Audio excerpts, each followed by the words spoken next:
The Summer Games Minute, brought to you by Mass Mutual. It is one of the most coveted trophies in the world, but are gold medals really gold? Well, mostly, they're not. The gold medals given out these days are nearly entirely silver and are plated with pure gold to give them that iconic sheen. Silver medals are, of course, made with silver, and bronze medals are a combination of copper and other metals like tin or zinc. And while winning an Olympic medal is priceless, the value of the materials in the medal are not. In recent games, some of the materials used to make the medals have come from recycled cell phones. Mass Mutual celebrates women's sports history and understands the nuances in how women want and need to manage their finances. With quality product solutions and guidance, a Mass Mutual financial professional can help you plan for both short-term and long-term money goals. Learn more and get started at massmutual.com. As you've probably heard by now, we've teamed up with BetMGM this season. We'll be using BetMGM lines to make all of our picks, and we'll have special offers for our listeners each week. If you haven't signed up for BetMGM yet, use bonus code The Athletic, and you'll get a 1-year subscription to The Athletic, plus up to a $1,500 first bet offer on your first wager with BetMGM. Here's how it works. Download the BetMGM app and sign up using bonus code The Athletic. Make your first deposit of at least $10. Place your first bet on any game and claim your voucher for a 1-year subscription to The Athletic. See BetMGM.com for terms. U.S. promotional offers not available in D.C., Mississippi, New York, Nevada, Ontario, or Puerto Rico. Gambling problem? Call 1-800-GAMBLER. Available in the U.S. Call 877-8-HOPE-NY or text HOPE-NY 467-369 in New York. Call 1-800-NEXT-STEP in Arizona. 1-800-327-5050 in Massachusetts. 1-800-BETS-OFF in Iowa. 1-800-270-7117 for confidential help in Michigan. 1-800-981-0023 in Puerto Rico. First bet offer for new customers only in partnership with Kansas Crossing Casino and Hotel. Don't forget, if you haven't signed up for BetMGM yet, use bonus code The Athletic, and you'll get a 1-year subscription to The Athletic, plus up to a $1,500 first bet offer on your first wager. The Athletic.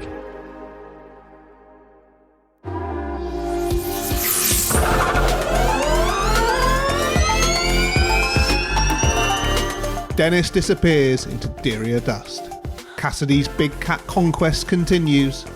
Downbeat da Costa's dire development. And stunning Sette Camara's sizzling single lap showing. All this and more coming up in the latest Formula E podcast from the race. Hello, I'm your host Andrew Vanderberg, and joining me as always, fresh back from drinking his body weight in alcohol-free Bud Light Apple, is Sam Smith. And our special guest, podium finisher from the Saturday race, Envision Racing's Robin Frijns. Robin, welcome to the show. Thank you. Great to have you here after such a good weekend. How important was it to get that podium finish so early into your return to Envision? Well, it's always good to finish on the podium, that's for sure. But I was a bit struggling, especially throughout the weekend. You clearly saw that in FP1 in Riyadh, I was quick. And then everybody's kind of like developing, within the systems, and I just don't have the knowledge to make those same steps as the others. But then we turned it around for Saturday, for the second race, and yeah, everything worked out really well. So my season finally has started, I would say. Yeah, well, a great way to get back into that, but it seemed like quite a tricky weekend, especially with track conditions. There seemed to be massive changes from session to session, race to race. How unusual was that? Yeah, we see it sometimes in Riyadh. Obviously, we're driving into desert. There's a lot of sand. There's no line at all in FP1, so you're making a line on track itself. So it's also getting more difficult to overtake people. So the track is improving rapidly, especially in FP1 and during FP2 as well. We also saw in qualifying that basically every time there's 2/10 quicker in every duel. So it's not so easy to put everything right.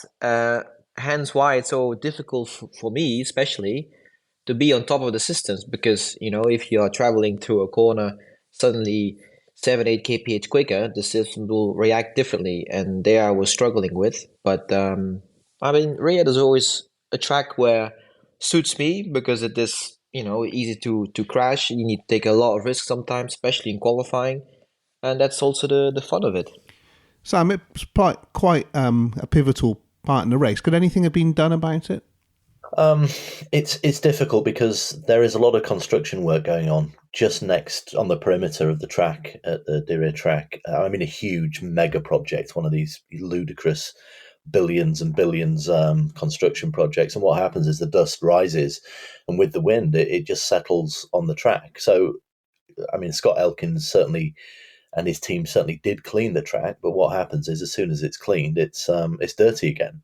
So it's a really difficult thing to do, to get on top of. I know that the drivers, or some of the drivers, raised the point at the drivers' meeting on the Thursday. And one option could have been to have an extra free practice session, an FP0, if you will, which they actually did last season because they were testing the secondary brake system that was introduced rapidly. I remember those fun days last year. But I mean, the point being that I think no matter how much running you had on that, there was always going to be difficulty offline. And as Robin said, there was only effectively one line. It was almost like a wet race in a sense. We saw that with Mitch Evans, didn't we? Who put a few moves on. One worked, two or three didn't. It was just very difficult to get any grip off the line that had been created. So hard to see what they can do. I mean, if you're going to be ultra critical, you'd say, well, it's a world championship event. Should the teams and drivers be coming to a venue where the conditions are like that? And but what can you do? I mean, there's 100 million reasons, right? Why we're in Saudi Arabia. So commercially, that's the end to that conversation, isn't it? We're there and they do a good job, and it's a great track. But unfortunately, sometimes the conditions which are created by this massive expansion in the area in terms of building work does have an impact on the racing, unfortunately. I mean, it's part of Formula E, right? It's part of street racing, and it's the same for everyone, more or less. So I don't have a problem with it particularly. Yeah, I mean, it is the same for everyone. I mean, people adapted to it a bit better than others. I just think it's when it does affect the racing in the sense of making overtaking difficult. Look, it's not the only reason, is it? We knew that they were going to be more or less flat out races. So there's that option that the FIA have to mix it up a bit. And we talked about this after Mexico, didn't we? I think that will happen in subsequent races where the track configuration is different and the usable energy is adjusted. So this lack of overtaking, I'm not particularly worried about it. I thought Diriyah was better than Mexico in terms of opportunities, a little bit, not massively, but certainly Sao Paulo, Misano, Shanghai, and Berlin, and Portland, of course, are going to be. We're going to see this multiple overtaking return, I'm sure. You've also got to factor in the teams and drivers getting on top of the Gen 3 car more, and that maturing. There's just more understanding of the Gen 3 car and how to use it effectively during races. Well, we'll get into the bones of what happens in the race after we've done our bit with Robin. So, Robin, you said that between Friday and Saturday you got on top of the systems in the car and whatever. Was it just that, or is it you playing yourself in, being back in the team? Well, it's a bit of a mix of everything, really. We had a long discussion with the engineers after the race on Friday. Obviously, I was always in the pack, so I couldn't really show my true pace. As we discussed, overtaking is very difficult, especially halfway to the end of the race, where basically it was flat out. But even though I wasn't so happy with the car balance generally, so we turned it a bit around, which, obviously, as we saw by the results-wise, was definitely the way to go. It's just for me that, as I said, the systems are so complicated, what I'm used to compared to last year. There's so many different things you can change, which is good in one way, but it's also very easy to lose your way of which direction you want to work on. And that's basically a bit what happened. But the more I drive it, the more I understand it. I mean, don't forget that also in Mexico, I basically only did, 7-8 laps, and I didn't have a complete race under my belt, which obviously doesn't work for the experience heading into Riyadh. But I'm just very happy, very pleased how the team operate, and also the engineers are new. Ben and Max. First time I worked together with them this year, which is working really well. But we need to find each other of what I want and what they expect from me, etc. So it's a learning curve, but I think we are getting there. I guess this is the sort of thing that you do work on the simulators, but is it harder to translate that onto actually being on track, those changeable conditions, like you say, being in the pack, having some clear air? Well, yeah, in the sim, let's say you do the basic, you're doing like 2 days of sim and you're doing like laps from 1 minute 10 around, and you come to FP1 and you do 1 minute 25 and everything is out of the window basically. So it's a complete different world then. And also you can't really prepare for a race like that in the sim, where you just can't really overtake. I mean, if you're stuck, you're stuck. The best case scenario is that you're leading the race, and you can prepare yourself the best in the sim for that, which was not the case, unfortunately. But yeah, as I said, I'm feeling much better coming home after such a race. We have a lot of data to look into, and I think it will be fine for the next few races. Talking of leading a race, that was a situation you found yourself in on Saturday. But was that actually what you wanted to be doing, or do you find, because it seemed that you were slightly over-consuming in comparison to Nick? So would you have arguably preferred to have been in second? It was a bit of a weird race, a good one, because obviously I took the lead at the start, and then Nick was third behind Roland. He was in a good position to save a bit of energy behind two slipstream cars, which he basically jumped me on the energy in those first 5 laps, and then he was leading, and we were both pushing extremely hard.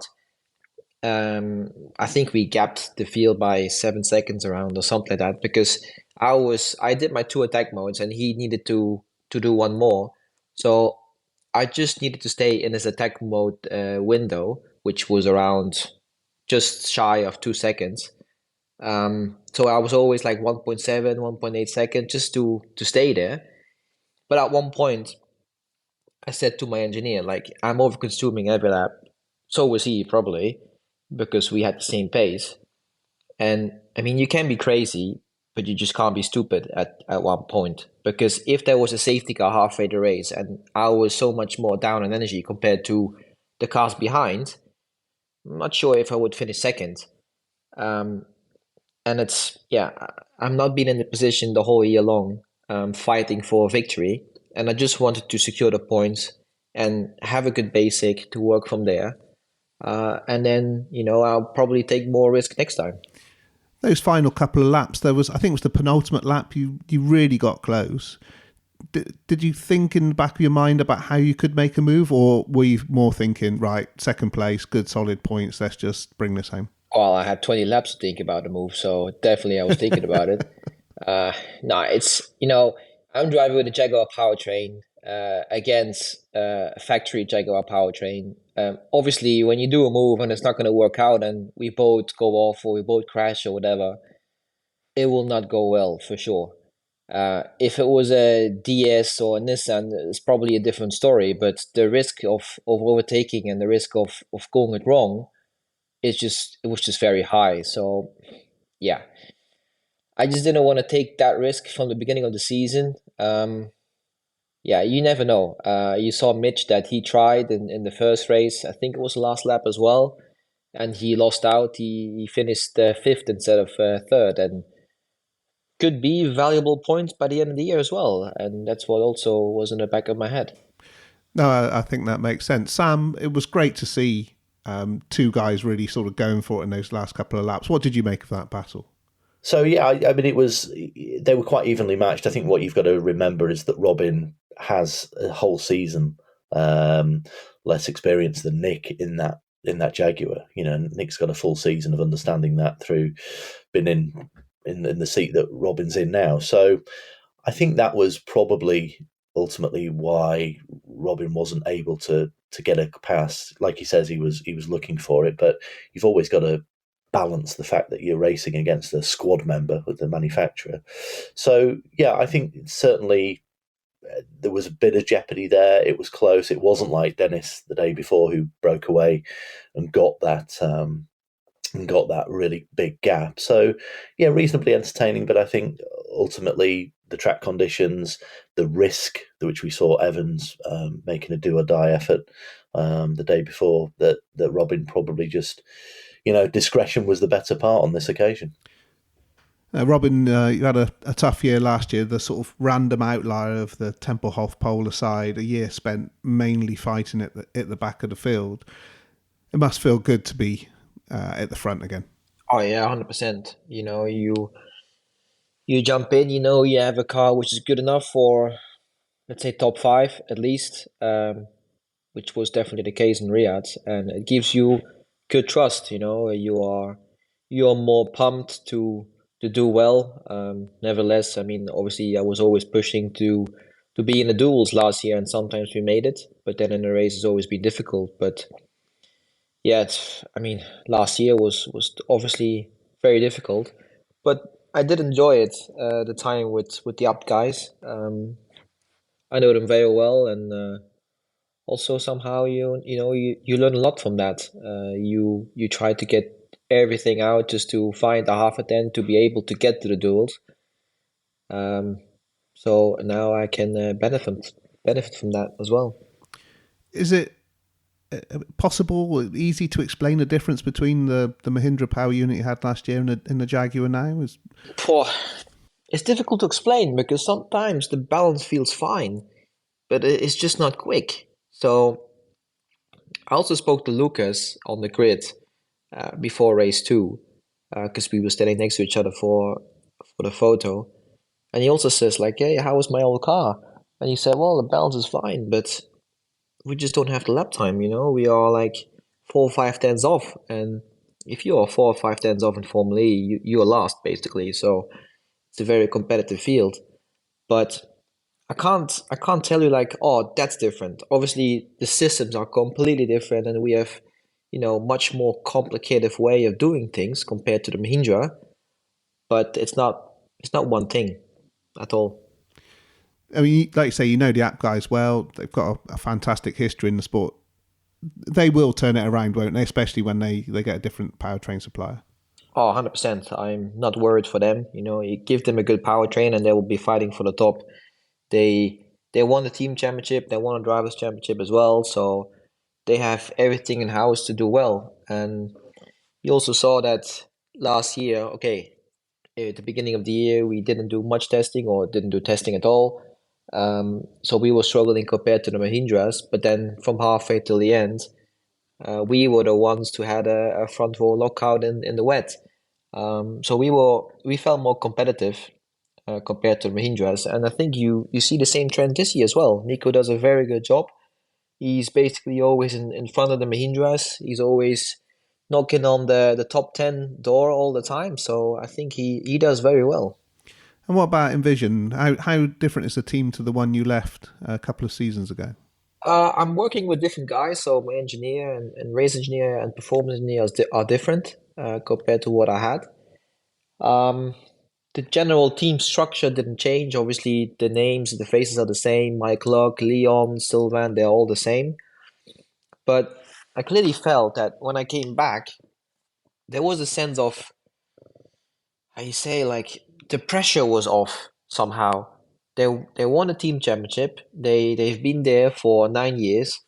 They've always been very close to winning a championship, a driver or team championship, and finally they won it. So I wouldn't say they sat there and leaned back and let's see what the season brings. For sure not. But there was a sense of more joy in the team, and that's very nice to see. Oh, that's good to hear. Sam, you were, actually, I say, slightly underwhelmed by Envision's chances for this season, but the way they've started the year, they're right back in the fight again. I think we both downplayed their chances, didn't we? Let's. I'm back. Yeah, you're always backing out of these prediction things. Bloody nightmare doing predictions. I hate doing them.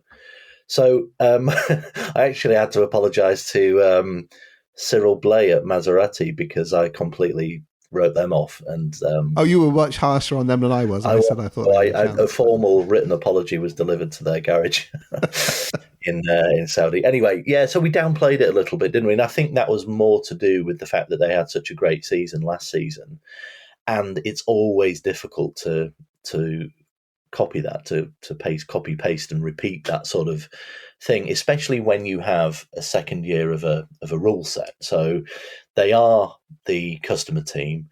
Jaguar are the manufacturer. Jaguar have, I don't think it's particularly rude to say that they have more resources than Envision. I think Sylvain Philippe would be the first to say, well, it's obvious, that's one of the reasons we're structured as we are, and we partner with these big OEMs. From that standpoint, I still think that Jaguar should be the team to beat and are the favourites, along with Porsche, if Porsche can get more consistency. So, but on that basis, at the same time, I've always said that Envision are one of the most efficient teams in terms of what they have and what they do with it. So if they can reprise what they did last season, there's no reason not to, because they've got equally a strong team as they had last season, if not more so, because Robin's been around the block, he's got experience, we know he's quick, and I don't think you should downplay what Sebastian Buemi has brought to that team in the last couple of years, or 18 months or so. His experience is invaluable as well. So they have a really, really formidable lineup. They work well, they're efficient. But I just see that the Jaguar team are going to be super hard to beat because of all those reasons of resources and knowledge of what they've created with this Jaguar 6 that they have on their hands. But let's see. I'm pleasantly surprised with the way that Envision have raced in the first 3 races. The second round, the first race in Diriyah, didn't quite go to plan, but pretty much everybody, bar Cassidy, didn't have good days on both days, did they? I mean, Cassidy was the one that stood out with a third and a win. So, and maybe that's a little microcosm, perhaps, of how the season will go. But I'm sure Robin and his crew are going to have something to say about that, certainly in the next few races. So, looking forward to it. Yeah, well, next up we've got Sao Paulo, which was a Jaguar 1-2 last year with the Works team beating the Envision customer. Robin, I guess you're expecting, all things being equal, to be strong there again, although I think we're expecting it to be a bit more of an energy-saving race than the ones we've had so far.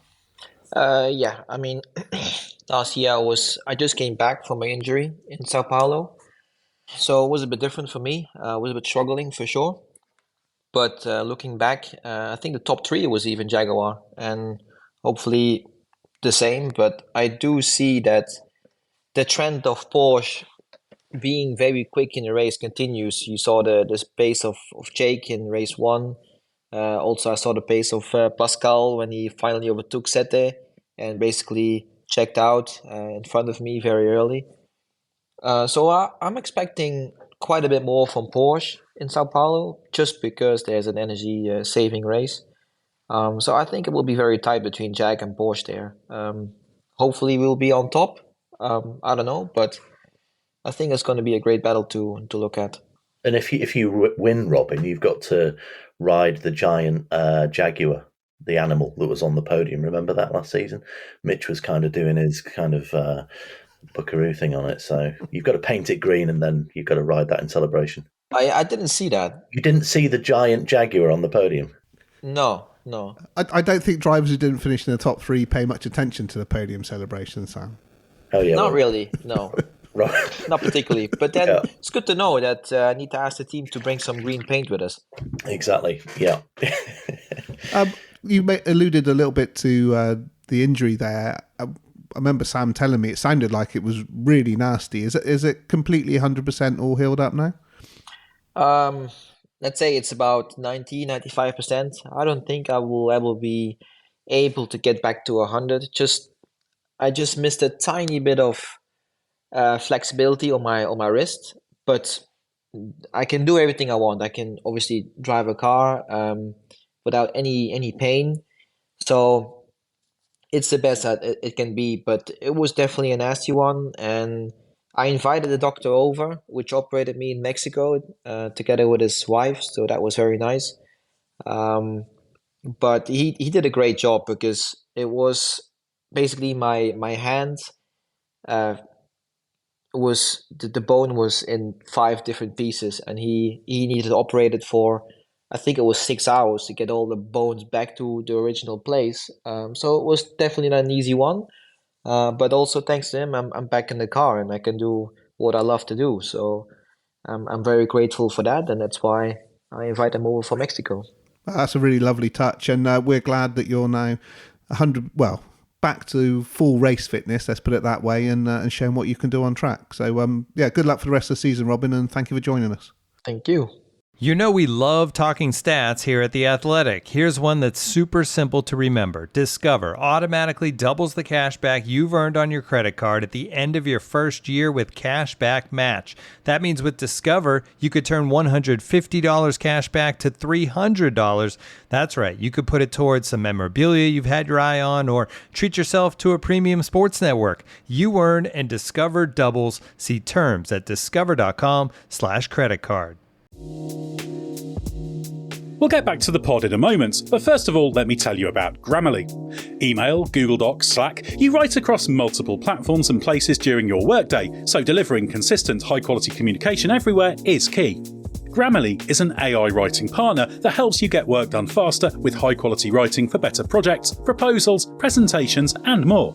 Best of all, Grammarly works where you work, so you can get more done no matter what tools you use. As a journalist and podcast host, I'm constantly writing and rewriting copy and drawing up scripts. It's part of the job, and Grammarly helps make it faster. It's got some really cool features like tone suggestions to help you strike the right balance between direct and friendly in work emails. Plus, Grammarly has a ton of other great features like advanced spelling, grammar, punctuation, and conciseness suggestions to ensure your writing is professional, mistake-free, and clear. Get AI writing support that works where you work. Sign up and download for free at grammarly.com/podcast. That's GRAMMARLY.com/podcast. Easier said, done.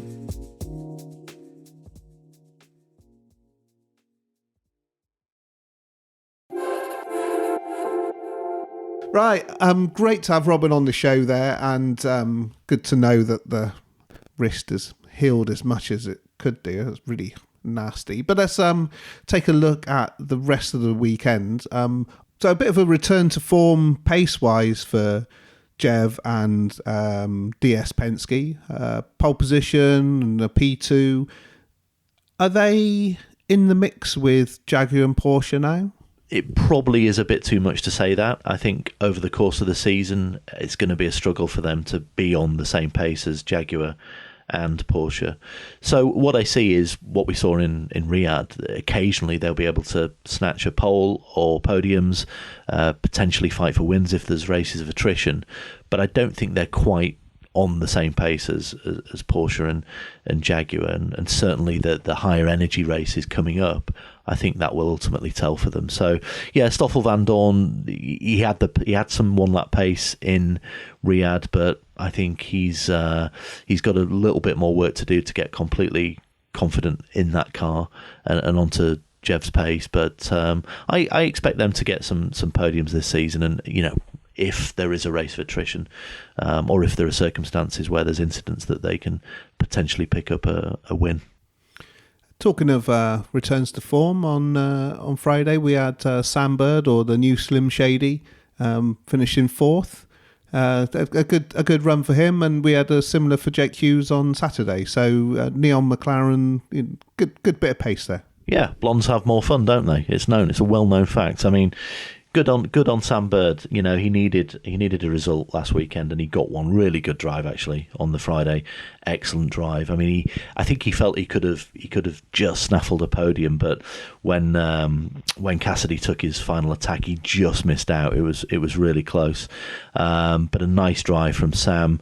Bit of a contrast on the Saturday. I think he got a little bit distracted with a bit of contact with Fenestraz, pushed the lap after hit the wall. I think bent his steering arm, and that was it really. Yeah, unfortunate end to his weekend of promise. But Jake Hughes mirrored that fourth place on Saturday, and an equally good drive from him. So McLaren were on good form in Diriyah actually, and got a bunch of points. So positive outcome for the Papayas.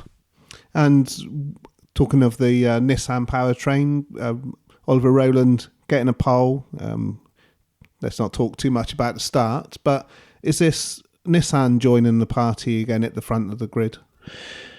Yeah, I mean, classic Rowland, wasn't it? Really brawny lap. I spoke to him earlier in the week, and he was pretty confident that he'd be quick there, and so it proved a really special pole lap that actually from Ollie. Fluffed the start a little bit, and I think that was just the inexperience of the systems and how to get a good launch off the grid with a new package for him, similar to Frijns in Mexico in that sense, although not as catastrophic, and he was able to get a podium out of it. So yeah, good to see him back on the podium, back in the limelight. And I think, as we said in the season preview, Rowland, I think, on occasion could be quite difficult to beat. So a bit like DS Penske, I think Nissan, whether they be red, white and black or papaya, could be the one to look for a surprise result this season and sneak a win and a few podiums, because they clearly have a quick package in that car, and I think they have made some genuine improvements on software. So lot to look forward to for the Nissan powered cars. We got this far, and apart from Robin mentioning briefly, haven't really spoken about our winner from Mexico, Pascal Wehrlein. Sort of a little bit of flashbacks to last year, where maybe one lap pace cost him, and then not helped by how hard it is to overtake. Yeah, I think so. It was a bit of a return to last season in the sense of not being able to quite crack qualifying. I mean, he wasn't far off, but of course, as Robin mentioned earlier, if you're just a fraction off, it can cost you 4 or 5 positions. You don't get into that dual system, then you're struggling really to get any significant points. But actually, I thought Wehrlein drove really well, considering the difficulties that he had with his car during the action. He made some great moves actually on Saturday, particularly on Vern, and I think Fenestras, Opportunist, and Sette Camara as well. So a fighting performance from Wehrlein, personally, but I think Porsche will be very disappointed with the outcome. Obviously, they didn't get big points apart from by proxy via Andretti and Dennis's fine performance on the Friday. So yeah, difficult for Wehrlein, but having spoken to him after the race, I sense that he saw this as an anomaly. It wasn't something that is going to outfox them heading into other races, and I think that Sao Paulo will be right up their street in terms of the nature of that race. So I think from his point of view, leaving Saudi Arabia after a difficult weekend, just 19 points behind Cassidy, isn't a total disaster, and I think he'll be able to make that up to some extent in the coming races. In the other Porsche, I mean, what can we say? Antonio Felix da Costa, legitimately slowest in qualifying for the second race. You did a phenomenal interview with him, one of the best, most open, revealing interviews I've seen with a driver in a long time. I'd urge anyone who hasn't read it to go to the-race.com and search it out. Maybe we can put a link in the episode description. Sam, what's going on? Yeah, difficult to know what to say. I've seldom seen a driver more confused by a downturn in form than Antonio. He is one of the most honest, open drivers there is in the paddock, if not all of racing. He wears his heart on his sleeve, and we love him for it. But when things go wrong, he's essentially just a different person. But what there is to say about this is that the professionalism of him, in terms of him explaining it, was, I think, really interesting, because he hasn't got answers to the questions at the moment, and as he tells me here in a very heartfelt way, he needs to get on top of it very quickly. He does have the support of the whole team around him. I know that for a fact, and he's got a very close bond with his engineer Marius, and it will come right for him. But it is very painful, as this interview attests. I'm going to be honest with you, Sam, at this exact moment, and that's what worries me, is that I don't know. I don't know what's going on. And I've had hard moments before in my life, and I could always have an explanation for them. But this weekend, I feel like it's a new low for me. It's a difficult moment, and I cannot really explain it all. I mean, I can feel the car isn't nice to drive. I'm not confident in it, and things aren't coming out. But I can't explain why. One corner, I'm having huge understeer. The same corner, the exact lap after, I'm having a huge oversteer, and I can't build momentum. I can't build confidence. And, when the track evolution is so big, when the track is as hard as this one is, when the confidence is such an important part, then it's a snowball of bad things coming your way. But the problem is that the light at the end of the tunnel, at this moment, it's still there, but it's very small. And I'm going to need help from everyone in this garage to help me find it. I'm open to criticism on my driving and on my abilities, but I don't think we are this bad. Honestly, I do not think we are this bad, and we need to understand it. But it's been a tricky week leading up to here. Obviously, Mexico wasn't nice, and Pascal obviously killed it. But I could explain Mexico. Right now, I mean, we'll have a few weeks to go through stuff, and that's the good thing. But right now, speaking to you an hour after the race, what we've been through this weekend, it is hard for me to explain. Couple other people that I think deserve a shout out. On Friday, we got to see one of my favourite sites in Formula E, and that's a fully committed Sergio Sette Camara flinging the ERT, or whatever it's called these days, around with pure abandon and making it to the semi-finals of the sprint. Obviously, that car doesn't quite have the race pace, and he dropped to ninth. But it was great to see, that what we know is one of probably the most spectacular driver in the series at full flow. Yeah, force of nature, isn't he? When he's on it. The only thing is, you don't see it as often as you should. There are spikes of it during a season. There were last season, but ultimately it didn't. It didn't come off for him then.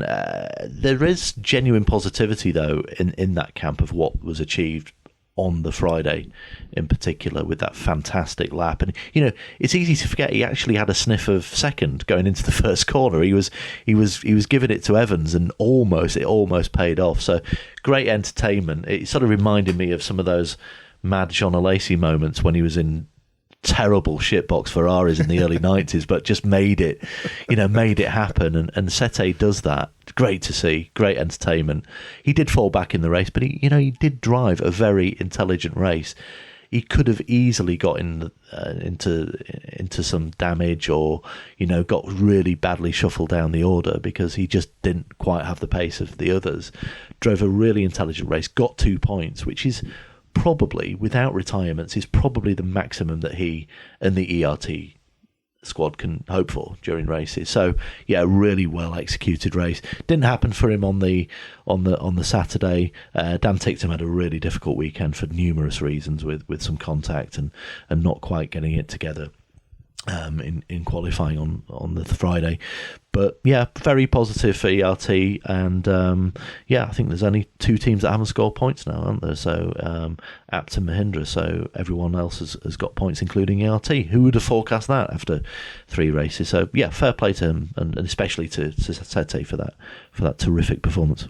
Yeah, and the other guy we need to give a big shout out to is Jehan Daruvala, who got his first points on the board with a really strong performance. I thought on his way to fifth place in that first race. So that'll be a real confidence booster to him, won't it? Excellent, yeah, and good to see. Sorry, it was the second race, wasn't it? Yeah, a great performance from Daruvala in only his third Formula E race. Terrific 1 lap pace on the Saturday. Managed to get 5th on the grid. I mean, that there was a little bit of fortune in it, from the sense that he went last in the quarterfinals and at better track conditions. Ultimately lost out to pole sitter Oliver Rowland, which was no disgrace, but drove really well, learnt a lot from the Friday experience, which was a difficult one for him. But yeah, I mean, as long as you learn and as long as you're able to make progress, that's, I think, for a rookie in the second season of a rule set, is about as much as you can hope for. So real positivity there for Daruvala to build on. And yeah, the team were thrilled for him. And unfortunately his race ended with what we assumed to have been an issue, a braking issue. He seemed to lose regen and came to a halt out at turn 11, which was a shame. He was already sort of dropping back and got shuffled back a bit.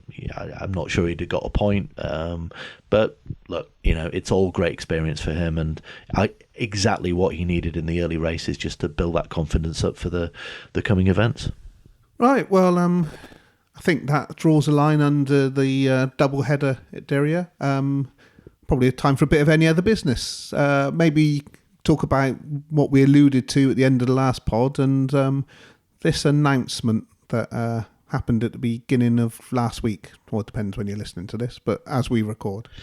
Yeah, that's right. The private investment fund of Saudi Arabia, which is affiliated to the kingdom and is there to support different investments. And I think the clue is in the word investment there, isn't it? It's actually been billed as a sponsorship rather than an actual direct skin in the game investment for now. I think in terms of what is understood is that the investment comes after the interest. It comes after the financial support, which the PIF have done throughout Extreme E. Obviously Alejandro Agag is very well attuned to what's going on in Saudi Arabia and with his contacts with the PIF. So yeah, I think this is significant in the sense of what might happen further down the line. You'll find a lot of people believing that the PIF will become significant investors in Formula E in the future. But we'll have to wait and see. That isn't the case at the minute. This is a straight sponsorship, if you will. And I can only see it being good from the sense of building up Formula E, particularly in a media sense, and throughout that region, which, as we know, is growing hugely, particularly in sport, for what they're doing with the Vision 2030 campaign and many other things. So it's quite a complex geopolitical thing, and it is controversial in lots of ways as well. Let's not hide away from that. We've seen it in football, we've seen it in golf, we've seen wrestling and many other sports benefit. So yeah, I think if you're looking at it from the outside, that actually potential investment beyond what it is at the moment will probably end up being significant, and for the stakeholders of Formula E, the assumption is that it could be good for a long way down the future, possibly from sort of the end of 25, 26 onwards.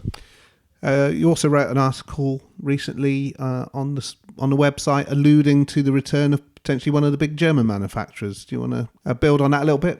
Yeah, I mean, I won't give too much away. It's well worth a read. Comes on the back of rumours about a potential return of either Mercedes, BMW or Audi in the near future, probably for Gen 4. I think it's 50-50. I think there are reasons why each of those could come back. I think the least likely is probably BMW at this stage. Speaking to Thomas Laudenbach, the boss of Porsche Motorsport, he sort of shared some of those assumptions, and I think there is a reasonable chance that one of those could come back. I mean, the Audi situation in Formula One, we'd need an entire new, fresh podcast to pick the bones out of what's happening there and what could happen in the future. But I think that the ground is fertile for one of those to come back, and I don't think we've seen the last of particularly Mercedes and or Audi in Formula E. Anything else?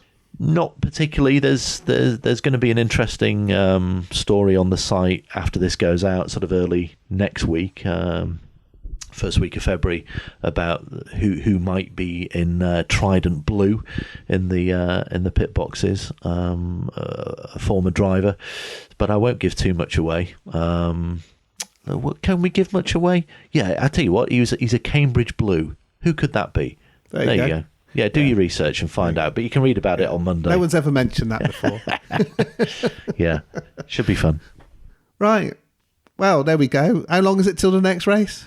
7 months, isn't it? 7 weeks. So, Dear God. Are we going to do? We'll probably do something in between. I think we should. I think there might be a trip to one of the teams. I won't say who, but that sounds exciting. At least one of those, and then we'll sort of hoover up some news sometime in February as well. Right. Well, let's get on the back of the early season momentum and take a massively enforced break. Anyway, thank you very much for listening. As always, check out all of Sam's news on the-race.com. And if you're into other forms of motorsport, we have fantastic podcasts on Formula One, IndyCar, MotoGP, as well as things like Bring Back V10s, where Sam and I might be looking back at old shitbox Ferraris. In fact, I did just that. I'm not sure when that's coming out, but it's soon. Anyway, thank you very much and goodbye.